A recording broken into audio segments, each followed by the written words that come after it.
আসসালামু আলাইকুম ওরহমতুল্লাহ। বেশিরভাগ মানুষের ধারণা ডাইনোসর হলো বেশ বড়, হিংস্র ও বিলুপ্ত সরীসৃপ জাতীয় প্রাণী। বড় পরিসরে এমন ধারণা সত্য বটে, কিন্তু কিছু ভুল ধারণাও আছে। সব ধরনের আকার আকৃতির ডাইনোসরই পৃথিবীতে এসেছিল। এরা এখন পর্যন্ত পৃথিবীতে আসা স্থলভাগের সবচেয়ে বৃহৎ প্রাণী।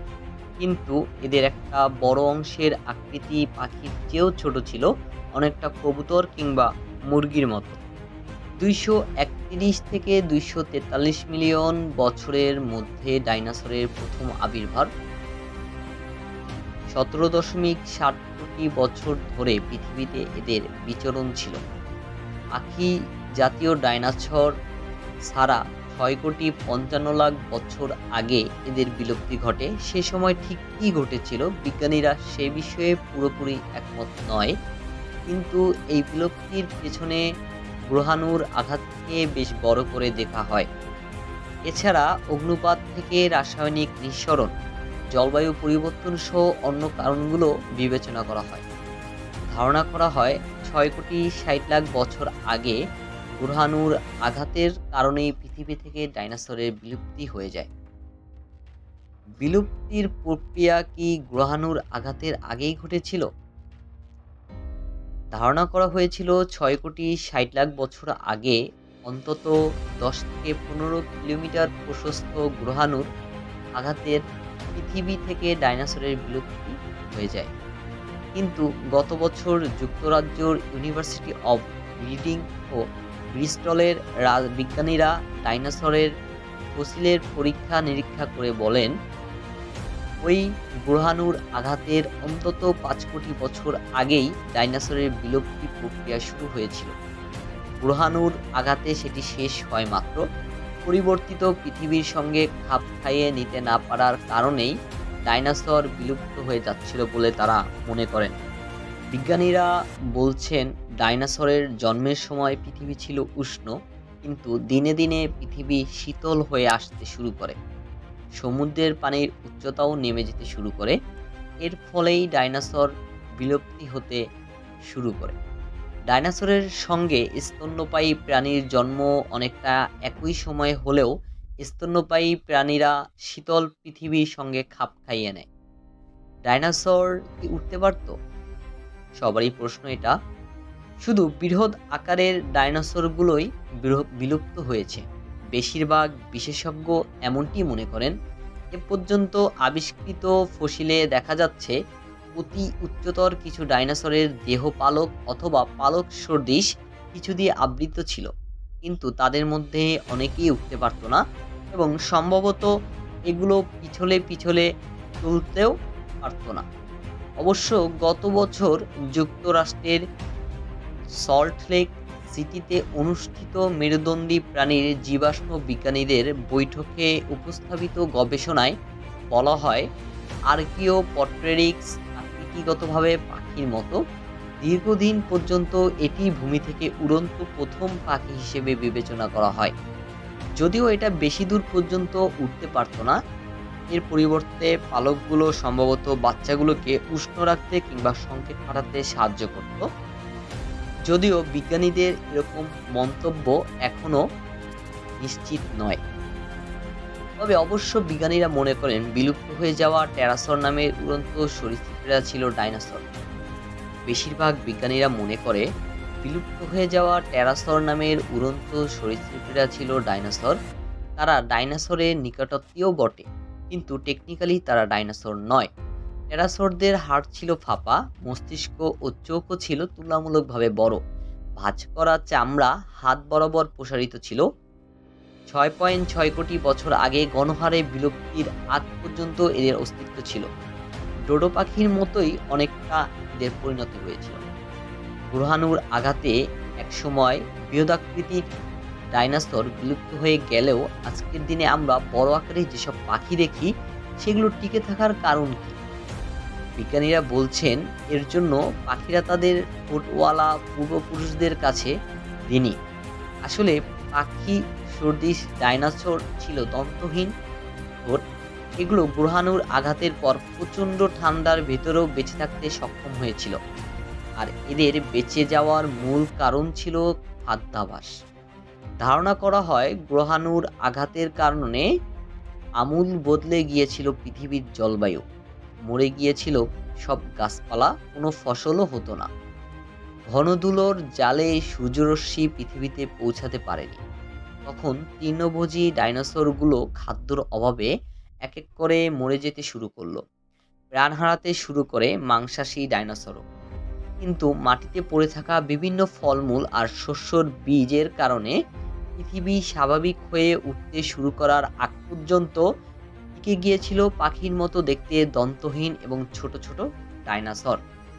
পৃথিবীতে প্রাণের ইতিহাস নিয়ে গবেষণা করেছেন ডেরেক লারসন।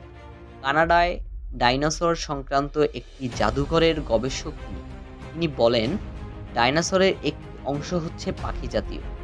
ডাইনোসর আসলে অনেক বড় গোষ্ঠী।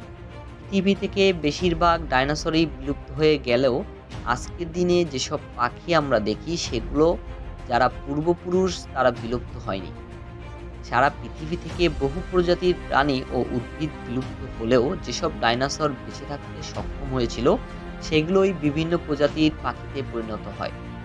কিন্তু আজকের দিনে আমরা যেসব পাখি দেখি সেগুলোর সঙ্গে ডাইনোসরের কোনো মিল নেই। বিলুপ্ত ওই প্রাণীর যেসব হাড়গোড় পাওয়া গেছে তার চেয়েও বহুগুণে ছোট এসব পাখি। অন্তত তফাৎ তো আছেই। বিজ্ঞানী লারসন আরও বলেন, কিছু কিছু ডাইনোসরের সঙ্গে আজকের দিনে পাখির বেশ ভালো রকমের সাদৃশ্য আছে। যেমন এরা দু পায়ে হাঁটে, তাদের শরীরে পালক ছিল, এগুলোর শরীরের আকৃতি ছিল তুলনামূলকভাবে ছোট। একটি পার্থক্য হচ্ছে দাঁত থাকা বা না থাকা। পাখির মতো দেখতে এসব ডাইনোসরের অনেকেরই সূক্ষ্ম ও ধারালো দাঁত ছিল। মূলত খাবার হিসেবে পশু পাখি খেতেই তারা এসব দাঁত ব্যবহার করত। কিন্তু এগুলো বিলুপ্ত হয়ে গেছে। কিন্তু ওইসব পাখি টিকে গেছে যেগুলো লম্বা লম্বা ঠোঁট ছিল। পাখির মতো দেখতে ডাইনোসরের জীবাশ্ম নিয়েই গবেষণা করেছেন এই বিজ্ঞানী। ৩,০০০-এর বেশি দাঁত তিনি অণুবীক্ষণ যন্ত্র দিয়ে পরীক্ষা করে দেখেছেন, সেগুলোর মাপও নিয়েছেন, বোঝার চেষ্টা করেছেন কোটি কোটি বছর ধরে এসব ডাইনোসরের দাঁতের আকার ও আকৃতিতে কী ধরনের পরিবর্তন ঘটেছে। ভয়ঙ্কর সরীসৃপ জাতীয় ডাইনোসর সম্পর্কে আমরা জানব। গত শতকে প্রথম ডাইনোসরের ফসিল শনাক্ত করা হয়। 1842 সালে জীবাশ্মবিদ রিচার্ড ওয়েন প্রথম ডাইনোসরের ট্যাক্সনটির নামকরণ করেন। গ্রিক শব্দ ডিনোস ও সরাস থেকে ডাইনোসর শব্দের উৎপত্তি। ডিনোস শব্দের অর্থ হচ্ছে ভয়ঙ্কর এবং সরাস শব্দের অর্থ হচ্ছে টিকটিকি বা সরীসৃপ। যদিও ডাইনোসররা আসলে টিকটিকি নয়, এরা আলাদা ধরনের সরীসৃপ জাতীয়, যাদের শারীরিক গঠন ও কার্যকলাপ আধুনিক সরীসৃপদের থেকে আলাদা। বিজ্ঞানী ডাইনোসরকে দুই ভাগে ভাগ করেন, একটা হচ্ছে সরীসৃপিয়া ও অরনিসৃপিয়া। নিতম্বের হাড়ের গঠনের উপর ভিত্তি করে এই বিভাজন করা হয়। টিরানোসরাস রেক্স, ডাইনোনিকাস ও ভেলোসিরাপটের মতো সবচেয়ে পরিচিত ডাইনোসরগুলো সরীসৃপিয়া বর্গের অন্তর্ভুক্ত। লম্বা গলার এসব ডাইনোসরের বেশ বড় ও সূক্ষ্ম দাঁত, লম্বা নখ ছিল। সরীসৃপিয়ান ডাইনোসরেরা দুই ভাগে বিভক্ত। চার পাওয়ালা তৃণভোজীকে বলা হয় সরোপড ও দুই পাওয়ালা মাংসাশী হলো থ্যারোপড। বর্তমানে জীবিত পাখিরা থ্যারোপডের বংশধর। থ্যারোপডরা দুই পায়ে চলত, এরা মাংসাশী, তবে বেশ কিছু প্রজাতির থ্যারোপড গাছ, মাছ, পোকামাকড় সহ বিভিন্ন ধরনের খাবার গ্রহণের উপযোগী হয়ে পরে অভিযোজিত হয়েছে। তাদের মধ্যে টিরেক্স ও অ্যালোসরাসের মতো বেশ ভয়ঙ্কর ও পরিচিত ডাইনোসর রয়েছে। জাইগানোটোসরাস ও স্পাইনোসরাসের মতো বড় আকারের থ্যারোপড শিকার ধরত নাকি বা সাধারণভাবে মৃতদেহ থেকে খাবার সংগ্রহ করত নাকি তা নিয়ে বিজ্ঞানীদের মধ্যে প্রশ্ন রয়েছে। তথ্য প্রমাণ বলছে সুবিধাবাদী শিকারী হিসেবে তাদের পরিচিতি ছিল। তারা শিকার ধরে আনতো, আবার তাদের চারপাশের প্রাণীও খাবার হিসেবে ভক্ষণ করত। তৃণভোজী সর্পদের লম্বা মাথা, লম্বা গলা ও লম্বা লেজ ছিল। এখন পর্যন্ত এরাই হলো মাটিতে চলা সবচেয়ে বড় প্রাণী, কিন্তু তাদের মস্তিষ্ক ছিল বেশ ছোট। গাছের লতা-পাতা ভোজী এসব ভদ্র বিশালাকার প্রাণীর মধ্যে রয়েছে অ্যাপোটোসরাস, ব্রাকিওসরাস ও ডিপ্লোডোকাস। টি-রেক্সকেই সবচেয়ে ভয়ঙ্কর ডাইনোসর হিসেবে মানেন বিজ্ঞানীরা। অরনিথিস্কিয়ান ডাইনোসরের মধ্যে রয়েছে কুঁচকানো শিংযুক্ত ট্রাইসেরাটপস, কাঁটাযুক্ত স্টেগোরাস ও বনযুক্ত অ্যানকিলোসারাস। ধীর শান্ত স্বভাবের এসব ডাইনোসর গাছপালা খেত। তৃণভোজী এসব ডাইনোসর সরপদের চেয়ে কিছুটা ছোট। মজার বিষয় হলো, পুরো ভূতাত্ত্বিক কাল জুড়ে অরনিথিস্কিনরা 2 পা থেকে 4 পায়ে পরিবর্তিত হয়েছে কমপক্ষে 3 বার। এরা একত্রে দলবদ্ধ হয়ে বসবাস ও ঘোরাফেরা করত। এবার আমরা জানব ফ্যামিলি ট্রি ডাইনোসরদের কিছুটা ইতিহাস। এবছর ডাইনোসরের ফ্যামিলি ট্রি নিয়ে জীবাশ্ম বিজ্ঞান জগতে বেশ জোরসোরে আলোচনা ওঠে। বিজ্ঞানী সাময়িকী নেচার এ প্রকাশিত গবেষণা প্রতিবেদনে বলা হয়, নিতম্বের ভিডিওতে ডাইনোসরের শ্রেণীবিভাজন সঠিক ছিল না। গবেষকরা বলছেন, বরং থ্যারোপড জাতীয় ডাইনোসররা অরনিথিস্কিয়ান ডাইনোসরের নিকটাত্মীয়।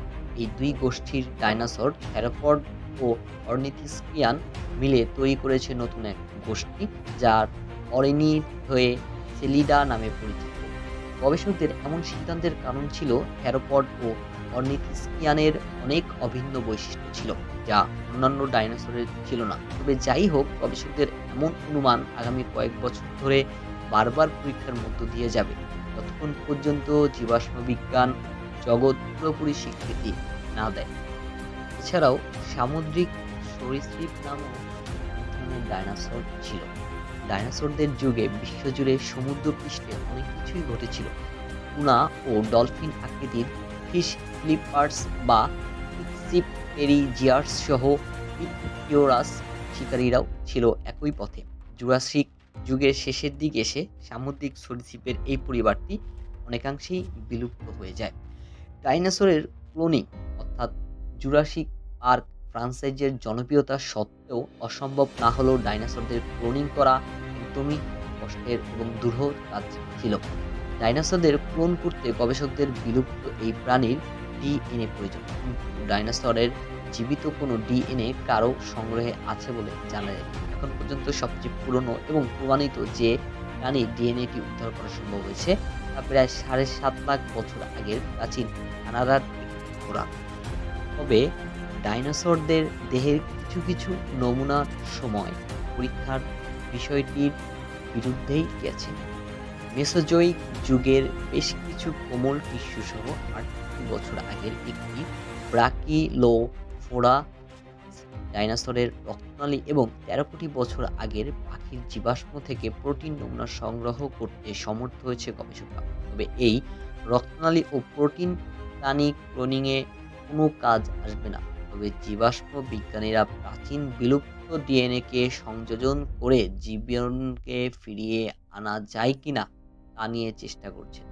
মুরগির ছানাকে ডাইনোসরের রূপান্তর করার একটি বিপরীতমুখী সমন্বিত প্রচেষ্টা চলছে। মনে রাখতে হবে, পাখিরা থ্যারোপড ডাইনোসরের উত্তরসূরি, কিন্তু এই গবেষক দল এখন পর্যন্ত অনেক পথ অগ্রসর হওয়া বাকি।